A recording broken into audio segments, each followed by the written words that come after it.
Hi hello నమస్తే welcome back to my channel Soumya smart after a long time. ఈరోజు మేము ద్వారకా తిరుమలలో ఉన్నాము. ద్వారకా తిరుమల అంటే చిన్న తిరుపతి అంటారు, ద్వారకా తిరుమల అంటారు. చిన్న తిరుపతిలో దర్శనానికి ఫ్యామిలీ ట్రిప్ వచ్చాము. ఈ ద్వారకా తిరుమల ఏలూరు డిస్ట్రిక్ట్లో అయితే ఉంటుంది. కొండపైకి వెళ్ళాక టోల్గేట్ నుంచి రైట్ సైడ్ అయితే మనకి కేశఖండనశాల ఉంటుంది. అంటే ఎవరైనా మొక్కుబళ్ళు తలనీలాలు సమర్పిస్తాం అనుకున్న వాళ్ళు ఇక్కడ సమర్పించవచ్చు. కత్తిర్లు ఇస్తాం అనుకున్న వాళ్ళు ఇవ్వచ్చు. తర్వాత స్నానం చేయొచ్చు. రూమ్స్ అవైలబిలిటీ కూడా ఉంటుంది మనకి. నెక్స్ట్ టోల్గేట్ నుంచి లోపలికి వచ్చాక టెంపుల్ అయితే లెఫ్ట్ సైడ్లో ఉంటుంది. పార్కింగ్ ఫెసిలిటీ ఉంటుంది. ఏ వెహికల్ అయినా సరే మనకి పార్కింగ్ ఫెసిలిటీ ఉంటుంది. ఈ చిన్న తిరుపతి వెంకటేశ్వర స్వామి చాలా స్వచ్ఛమైన స్వామి, చాలా పవర్ఫుల్. చిన్న తిరుపతి వెళ్తాము అని మొక్కుకున్న వాళ్ళు చిన్న తిరుపతి మాత్రమే వెళ్ళాలి. పెద్ద తిరుపతి వెళ్తే ఈ స్వామికి కోపం వస్తుంది. టెంపుల్కి వెళ్ళే రూట్లో స్టాల్స్ అయితే మనకి ఉంటాయి. ఏమైనా కావాలంటే పర్చేస్ చేసుకోవచ్చు. దర్శనం ఫ్రీ దర్శనం ఉంటుంది. 100 రూపీస్ టికెట్ ఉంటుంది, 200 రూపీస్ టికెట్ ఉంటుంది. దర్శనం అయితే చాలా బాగా జరిగింది మాకు. దర్శనం అయ్యాక బకులమాత అన్నప్రసాద భవనం అని చెప్పి భోజనశాల ఉంటుంది. భోజనం చాలా బాగుంటుంది. నిత్యం ఉచితంగా అన్నప్రసాదం ఉంటుంది. ఇక్కడ కొండపైన శివాలయం కూడా ఉంటుంది, మనం దర్శనం చేసుకోవచ్చు. అలానే శ్రీ స్వామివారి గో సంరక్షణ కేంద్రం అని ఉంటుంది. ఇక్కడ మనం పెట్ యానిమల్స్ అన్నీ చూడొచ్చు. పెంపుడు జంతువులు అన్నీ ఉంటాయి. గుర్రం, ఏనుగు, కుందేలు, బాతు ఇలా రకరకాల జంతువులన్నీ మనం చూడొచ్చు ఇక్కడ.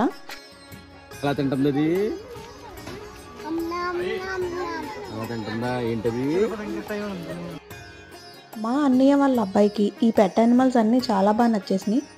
పిల్లలు అసలు వదలలేరు ఈ ప్లేస్ని. ఇక్కడ ఉన్న యానిమల్స్ అన్నిటితో ఆడుకుంటూ అలా టైం స్పెండ్ చేసుకోవచ్చు.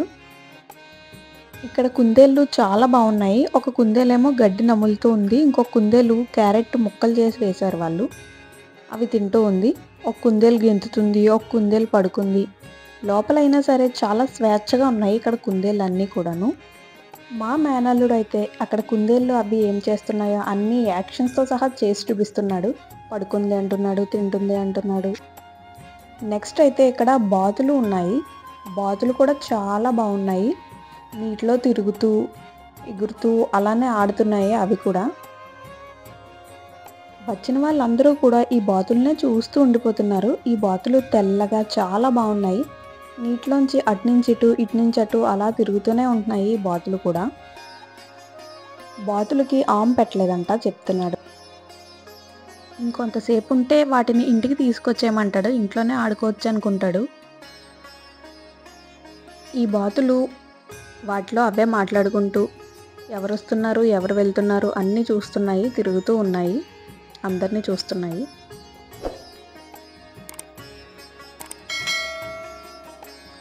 ఇక్కడైతే ఒక గుర్రం కూడా ఉంది. దీని పేరు అశ్విని అంట. ఇదేంటో చాలా చిరాగ్గా ఉన్నట్టుంది. వచ్చిన వాళ్ళందరూ నన్ను ఎందుకు డిస్టర్బ్ చేస్తారు, వచ్చారా, నన్ను చూసారా, వెళ్ళారా అన్నట్టు ఉండండి, నన్ను మాత్రం డిస్టర్బ్ చేయకండి అన్నట్టు దీని ఫేస్ అయితే పెట్టింది. ఈ గుర్రం దగ్గరికి వెళ్తే ఎక్కడ తంతుందో అని భయం వేసింది నన్ను. అందుకే దూరం నుంచే తీసాను వీడియో, దగ్గరికి కూడా వెళ్ళలేదు. ఇక్కడైతే ఒక ఏనుగు కూడా ఉంది. గజేంద్రుడు కాదు గజేంద్రి అంట. గజలక్ష్మి అంట దీని పేరు. దీని వయసు సుమారు 54 సంవత్సరాలు ఉంటుందని చెప్పారు. ఎండలకి విసురుకుంటుందని కొబ్బరాకు కూడా పెట్టారు దీని దగ్గర. ఆ కొబ్బరాకుతో విసురుకుంటూనే ఉంటుంది విసునకర్లాగా.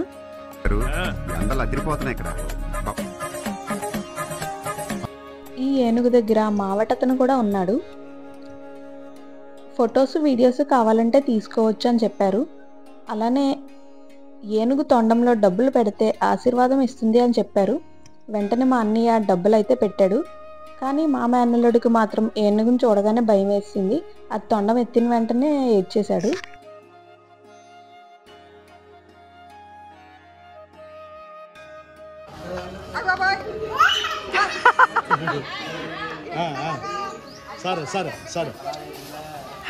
ఎర్రగా అయిపోయిందండి మా,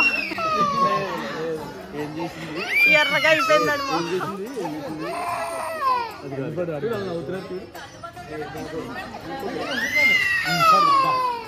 సాధారణంగా ఏనుగుని చూస్తే పెద్దవాళ్ళకే భయం వేస్తుంది, ఇంకా చిన్నపిల్లలు వెళ్తారా?